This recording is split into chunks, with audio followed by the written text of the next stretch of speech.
Imagine the implications of a weapon with no visible trace, a weapon that could knock out tanks, ships, and planes as fast as the speed of light. The same technology with modifications could disorient and even tranquilize military personnel, rendering them virtually helpless in the battle zone. These are the new weapons of war we will examine in this series. For the past 40 years, the world has been riveted by the threat of nuclear war, and more recently by the prospect of space defenses using lasers and other modern technologies. But while both sides at the Geneva summit will be focusing on these matters, progress is being made in even newer weapons that could render any arms agreement relatively useless. Lightning is the most dramatic form of energy to be found in nature. Scientists have succeeded in creating limited types of artificial lightning, and some think that these could be the forerunners of a new type of directed energy weapon, part of a family of weapons which operate within the radio frequency segment of the electromagnetic spectrum, and are thus referred to as radio frequency weapons. Dr. James Frazier has researched electromagnetic effects for the Air Force for over 10 years, and he, like a small but growing number of weapons experts, feels that radio frequency, or RF weapons, could be the wild card in the ongoing arms race. You could have tremendous amounts of radiative power, and what you did with that power then is a matter of engineering design and what your goal is. Robert Bass, a physicist and PhD in mathematics, is working on U.S. weapons research. He says that the Soviets seem to be ahead in a number of areas, and especially in RF weapons. We are behind the Soviet Union in directed energy weapons based on 60 gigahertz microwave beams. Dr. Bass and others feel the most likely form of Soviet RF weaponry would be high-powered microwaves, similar to a focused, ultra-high-intensity radar beam. It would literally cook humans and knock out computers and electronic surveillance and communications gear. An operational RF weapon, relatively cheap and reusable, could devastate sophisticated and expensive war machinery. The $20 million F-16 fighter, for example, is totally controlled through electronic sensors and computers. With no manual flight controls, the plane would literally fall out of the sky after being hit with a high-intensity pulse of microwave radiation. Scientists say that microwaves and other types of RF pulses operating at specific frequencies or windows can be transmitted with little or no loss of power. Machines known as gyrotrons can produce the massive pulses needed to drive these devices, and it's believed that the Soviet Union has a 3 to 5 year lead in this technology. Over the past year, CNN has repeatedly asked the Department of Defense and the Air Force about radio frequency weapons. After much resistance, DoD finally said that the subject was too sensitive to discuss. In my next report, unexplained cloud-like phenomena which may be evidence of a Soviet breakthrough in RF technology. Chuck DeCaro, CNN Special Assignments.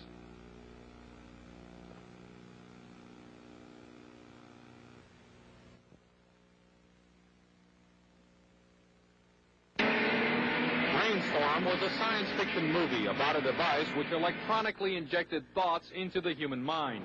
In this scene, the mind control machine projects images into the brain of the chief scientist through an electrode headset. The scientist then finds himself experiencing the thoughts of a wild truck ride.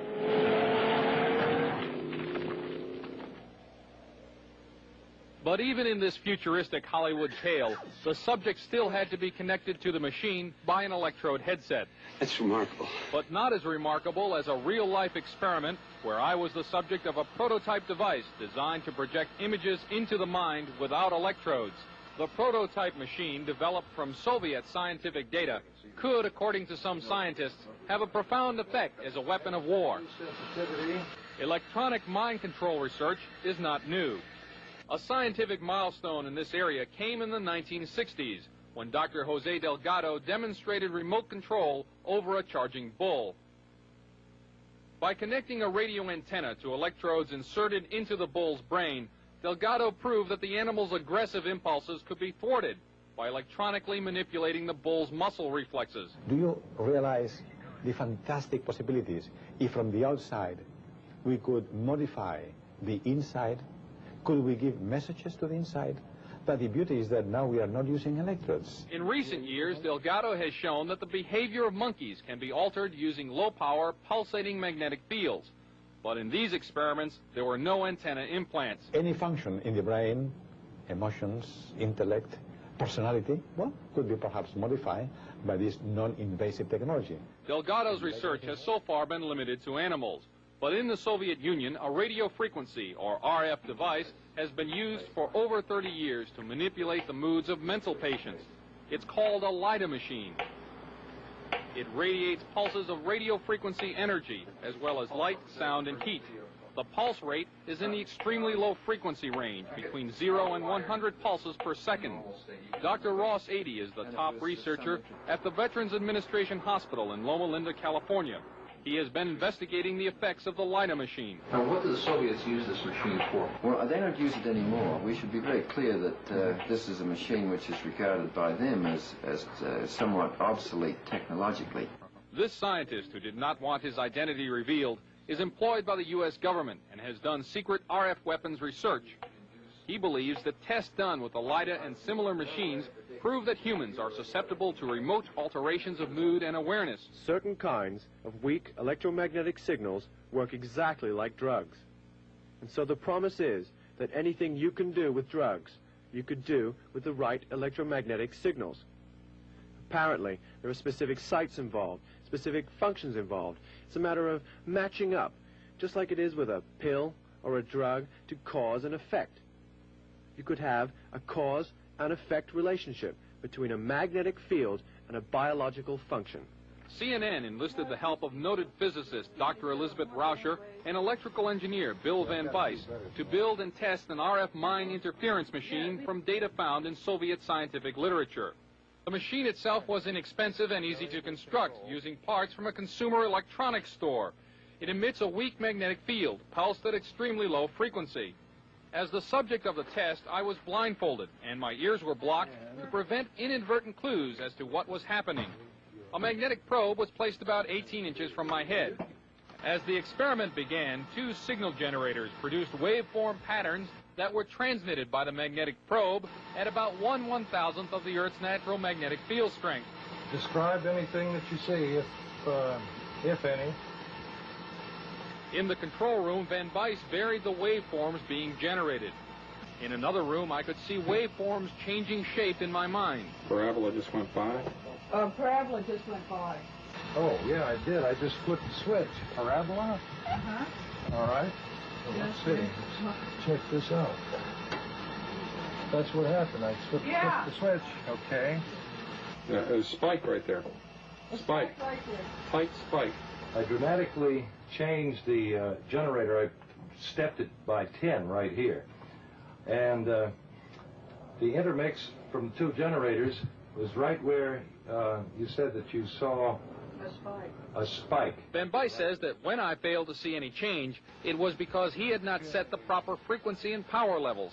Later, I asked Van Bice what a weapon using this technology could do. Induce basically what would be considered hallucinations in people, direct them to do things against their so-called better judgment. How easy would it be to assemble a weapon from existing off-the-shelf parts? In 3 weeks, I could put together a weapon that would take care of a whole town. We showed the results of our test to Dr. Robert Becker, a 2-time Nobel nominee for his work in the biological effects of electromagnetism. This is a very significant experiment because it carries our understanding of how vision is actually performed a step further into the mystery. He said he thought the machine caused a disturbance in the brain's interpretation of vision, and as such could be used as a weapon. That kind of a disturbance in the visual system could markedly influence the operations of a fighter pilot, a helicopter pilot, or even a simple an aberration in the visual field as making everyone seeing double, or everyone having their visual field jitter like a poorly adjusted television screen. The effect of that upon the efficiency with which an Army, an Air Force, or a Navy would operate would be catastrophic. More about RF weapons in my next report. Chuck DeCaro, CNN, Special Assignments. Described as Radio Shack parts that anybody can build, done in a laboratory.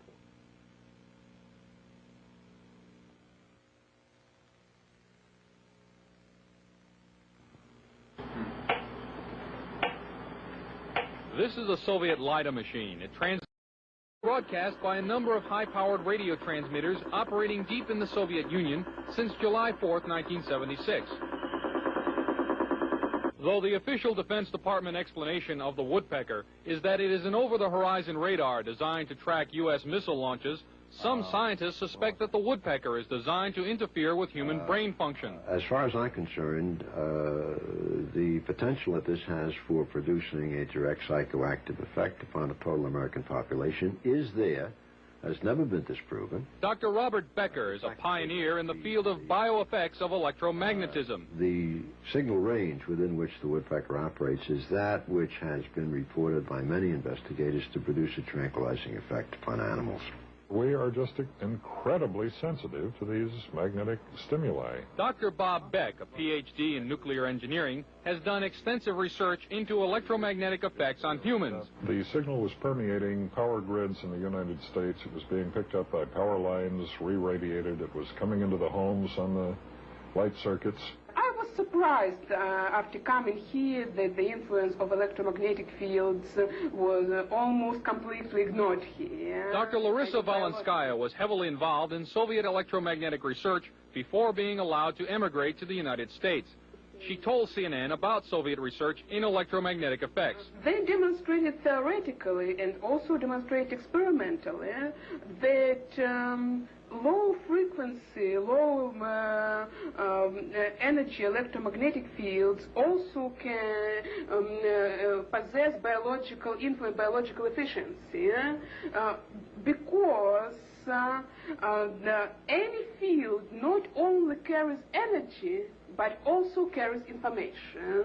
She stated that the research was carried out on orders from the Soviet government. Of course, the military were extremely interested in this potential of remote influence. Is the United States military working in the field of electronic mind control? Officially, the Department of Defense will not comment because the subject area is, quote, too sensitive. But CNN has learned from this government scientist, who did not want to be identified, that a Navy laboratory conducted research into the use of an RF device for counterterrorism and special operations.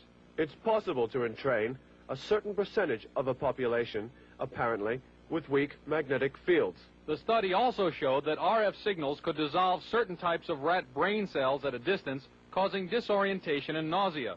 According to the scientist, even though the program was successful, the government never followed up on it. Dr. James Frazier did electromagnetic research for the U.S. Air Force for many years.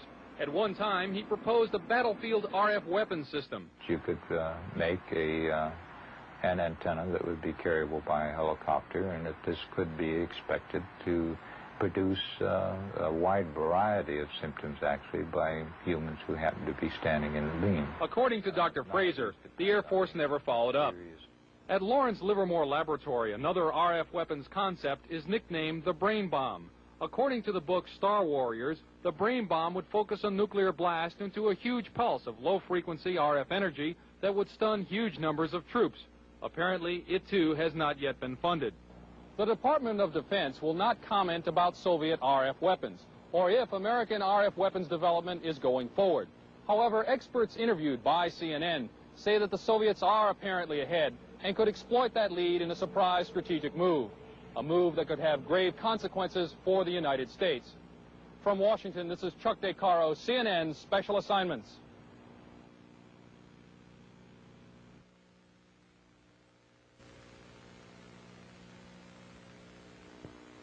This is a Tesla coil. It was invented some 90 years ago, but now a growing number of experts in the United States feel that it may form the basis of a new generation of Soviet weapons. They are known as radio frequency, or RF weapons, because they operate in the radio frequency spectrum. Their existence is noted in this U.S. Department of Defense publication, which says the Soviets could use them to destroy components of missiles, to interfere with radar and other electronic systems, and even to alter human mind functions. The concept of RF weaponry was predicted at the turn of the century by Nikola Tesla, an American who had emigrated from Yugoslavia. He is best remembered as the man who invented alternating current electricity. In 1899, Tesla built this giant coil which produced 10 million volts of artificial lightning. From it, he theorized the possibility of death rays. This and many other of his ideas about the physics of electricity were ridiculed by the scientific establishment. Pure science is not a sure thing. You can't predict what's going to work out and what's not going to work out. Robert Golka, a research scientist, built a replica of the Tesla coil about 80 years later.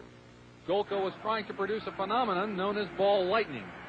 He also used the Tesla coil to conduct testing for the U.S. Air Force. What I was doing was setting in maybe 5-foot-long models of advanced fighter aircraft, and we would want to try to find out which part of the airplane was more vulnerable to lightning strikes, whether it was a wingtip or the canard where the pilot sat. These experiments could also demonstrate the effect of the electromagnetic pulse of a nuclear blast, and Golka says the effect of RF weapons as well.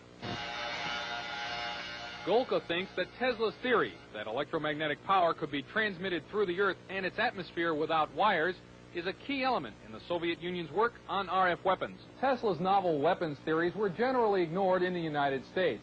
Nikola Tesla died in 1943, and after the Second World War, all his papers and effects were shipped to his native Yugoslavia, where they were enshrined in a museum.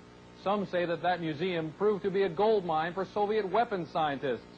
We haven't even formally, so far as I know, to ourselves admitted that these weapons exist in the hands of the Soviet Union. Weapons analyst Tom Bearden, a retired U.S. Army lieutenant colonel, is among a small group of scientists and engineers who believe that the Soviets have perfected Tesla's ideas and are developing radio frequency weapons on a scale unimagined in this country. There have been a series of tests of these kinds of weapons, apparently, for a number of years. For example, airliners from Iran, before the fall of the Shah, saw deep within the Soviet Union very large, glowing spherical balls of light, which started out small and then expanded to very large size, which are apparently these kinds of weapons for use in an anti-ballistic missile defense role. Bearden believes that these satellite photographs are of mysterious non-nuclear explosions near an uninhabited island in the East Siberian Sea, and that they are discharges from an RF weapon that uses intersecting energy beams called scalars. In doing so, you can create, for example, either an electromagnetic explosion at a distance, or you can create an electromagnetic implosion at a distance, the extraction of energy from a distant point. This would look like a cold explosion, so to speak. And I believe the thing on April the 9th, 1984, off the coast of Japan that involved several 747 jet airliners, I believe that incident was a test of a cold explosion weapons. At least it met all the characteristics. Pilot Doug Happ was in one of the 5 airline crews that saw an incredibly large cloud rising from the moonlit overcast below. It looked like a plate coming up through an overcast, but it just kept expanding, and as it got higher, it was apparent that you could see right through the middle of it, so it looked like a big smoke ring. At the time that we first noticed this cloud, we weren't sure what to do, and we took no evasive action because we didn't know which way to go. And I think eventually we either ran through it or it completely engulfed us. Happ says when his flight reached Anchorage, Alaska, it was checked for radioactive contamination. None was found. Dr. James Fraser has done extensive research in electromagnetic effects for the U.S. Air Force. It could be due to a strong electromagnetic beam, but we don't know that. They can also be caused by chance terminal gradients. We've had for several years studies of clear air turbulence, for instance, which have produced this kind of a disruption. The people who cited those are experienced pilots and should have been familiar with that kind of event, and this apparently was something outside their experience. There have been a number of times when Soviet technological surprise has upset the strategic balance. In 1948, the Soviets detonated an A-bomb years before it was thought possible. In 1957, the Soviets stunned the world by launching Sputnik 1, the world's first artificial satellite. And in 1976, the Soviets were discovered to have been embarked upon a program to build particle beam weapons, a discovery which led, 5 years later, to America's Star Wars program. In each case, the United States was able to regain the balance. But this time, with radio frequency weapons, some scientists feel that the Soviet lead may be permanent. In my next report, how radio frequency devices can be used as weapons against the human mind. Chuck DeCaro, CNN, on special assignment.